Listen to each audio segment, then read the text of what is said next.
Merci, Monsieur Gosselin. Monsieur Lachaud, pour la France Insoumise. Merci, Monsieur le Président, Mesdames et Messieurs les rapporteurs, mes chers collègues. Nous abordons aujourd'hui une longue séquence de réformes institutionnelles qui se traduira par 3 projets de loi constitutionnels, organiques et ordinaires. Permettez-moi tout d'abord de vous dire que cela ne semble pas très sérieux d'aborder des sujets d'une si haute importance, d'une telle manière, en catimini au début de l'été, au moment où nos concitoyennes et concitoyens souvent songent au congé et aux vacances pour celles et ceux qui le peuvent. Une révision constitutionnelle touche à la souveraineté, puisque notre texte fondamental définit comment la souveraineté populaire s'exerce, ainsi que les principes fondamentaux au nom desquels elle s'exerce. Nous n'avons pas la légitimité démocratique pour opérer ainsi une révision constitutionnelle. Il n'y a que le souverain, c'est-à-dire le peuple, qui ait réellement la légitimité pour modifier le texte fondamental. Certes, vous ne m'apprendrez pas l'existence de l'article 89 qui prévoit les modalités de révision constitutionnelle, mais je parle de la légitimité politique réelle, celle où le peuple peut lui-même décider de la forme de ses institutions. La Ve République est entachée depuis le début d'illégitimité démocratique. La Constitution de 1958, rédigée à la hâte pour légitimer ce qui s'apparente quand même à un putsch militaire, le peuple n'a pas eu son mot à dire lors de la rédaction initiale de notre Constitution. Il continue à être ignoré, souverain théorique et factice, bien commode pour les grandes déclarations solennelles, méprisé et écrasé à chaque fois qu'il cherche à s'exprimer. Je rappelle une fois encore la forfaiture et la trahison de la souveraineté populaire qu'a été la ratification du traité de Lisbonne.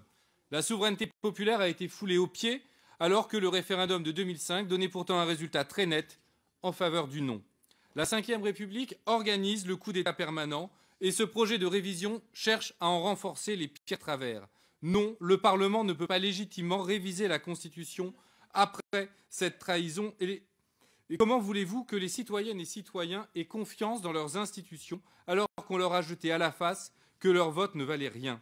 Comment osez-vous déplorer l'abstention lors des élections alors qu'il est manifeste que peu importe ce qu'ils votent, les mêmes politiques sont appliquées? La futile promesse du candidat Macron d'un nouveau monde en est la preuve évidente. Son gouvernement applique toutes les vieilles recettes alors que les électrices et les électeurs avaient, trop naïvement peut-être, choisi un candidat qui se prétendait dégagiste de l'ancien monde. Nous avons bien l'ancien monde avec de nouveaux habits, aucun changement réel, la même chose que Sarkozy et Hollande, mais en pire. Notre régime politique a trahi la confiance populaire. Le lundi 4 février 2008 a sonné le glas de l'illusion démocratique de notre Constitution. Il ne s'est trouvé que 20% des parlementaires pour respecter le vote populaire. Le peuple est l'objet de nos savants débats au lieu d'en être le sujet.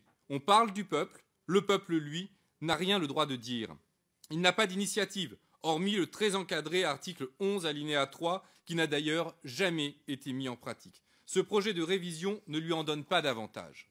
La Constitution de la Ve République institue une monarchie présidentielle davantage qu'une démocratie.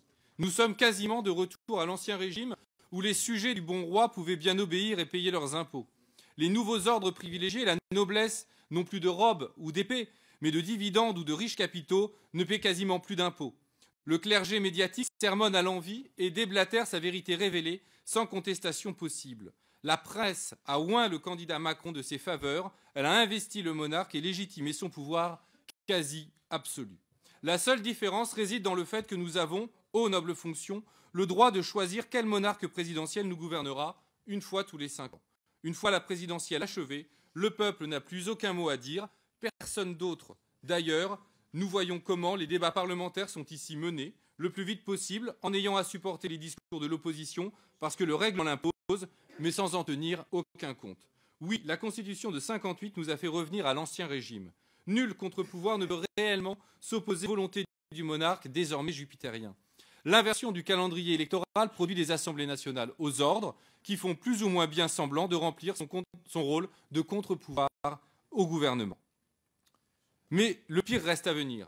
Car si notre Assemblée entérine le projet de révision constitutionnelle du gouvernement, ce sera un dramatique sabordage démocratique. Car, ne nous leurrons pas nous-mêmes, la baisse du nombre de parlementaires ne rendra aucunement cette Assemblée plus efficace. Il y aura moins de députés pour faire le même travail. Ce qui veut dire moins de missions d'information, moins de commissions d'enquête, moins d'amendements, moins de propositions de loi, moins de présence en circonscription, moins de contrôle, moins de visites d'information. Nous devons déjà tous nous dédoubler pour pouvoir accomplir intégralement les tâches que nous voudrions accomplir.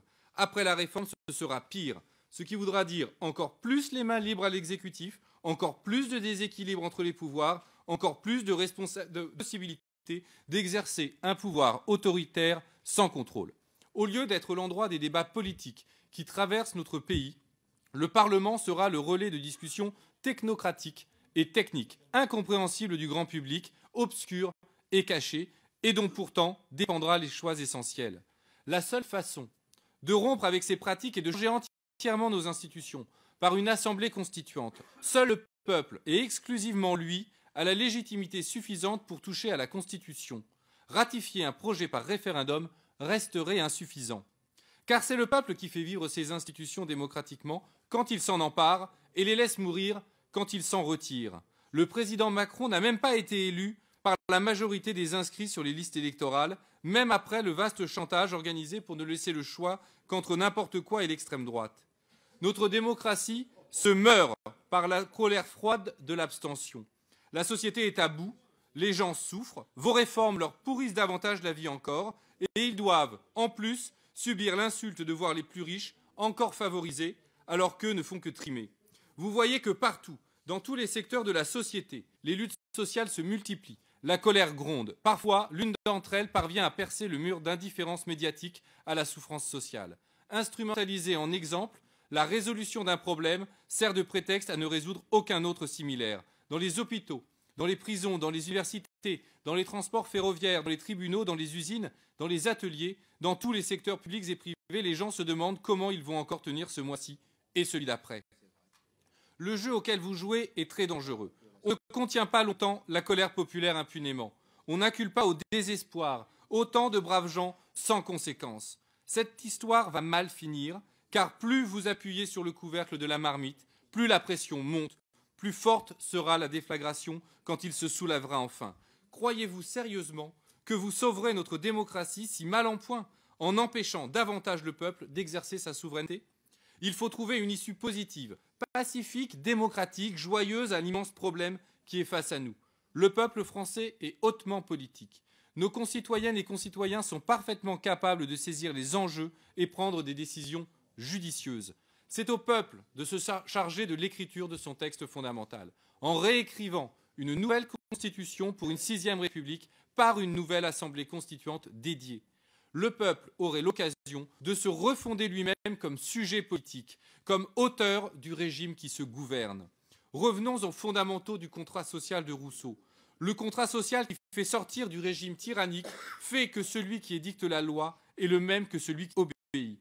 Le gouvernant est le gouverné, le souverain est le peuple. Même si la monarchique constitution de 58 le rappelle dans son article 2, son principe est le gouvernement du peuple, par le peuple et pour le peuple. Gouvernement du peuple, on voit bien, par le peuple et pour le peuple, c'est beaucoup moins flagrant. Il faut rétablir la souveraineté populaire dans un grand moment démocratique où l'ensemble du peuple est sollicité par les débats essentiels, où les enjeux sont exposés publiquement et débattus, où les foyers débattent et discutent, où la politique est vivante et irrigue les places publiques, où l'Assemblée n'est pas le lieu confiné et caché des débats, mais le réceptacle et le lieu d'expression de ce que le peuple délibère. Au lieu de ça, dans la chaleur écrasante du milieu de juillet, des députés seuls dans leur hémicycle vont modifier la règle fondamentale. Aucun débat populaire n'aura lieu. Le calendrier a à peine permis aux députés et à leurs équipes de préparer leurs amendements. Nous avons travaillé, par exemple, en à peine 3 semaines sur une charte du numérique que nous proposons sous forme d'amendement. Il avait fallu plus de 6 mois pour rédiger la charte de l'environnement. Aucun temps pour consulter les secteurs de la société en pointe sur ces questions, les associations, les professionnels. Nous légiférons dans l'urgence, celle du calendrier imposé par l'exécutif, alors qu'il n'y a nulle urgence réelle. Il faut en moyenne 2 ans pour une constituante. Donnons-nous le temps et que le peuple se saisisse de ce texte. Aussi, le groupe de la France Insoumise s'oppose fermement et résolument à ce projet de révision constitutionnelle. Nous avons proposé des amendements dans l'idée de parer au pire et de proposer des axes qu'il faudrait mettre en débat. Mais la totalité de la méthode est mauvaise. Nous proposons d'ailleurs un amendement pour une assemblée constituante, pour une constitution du peuple, pour une 6e République. Je vous remercie.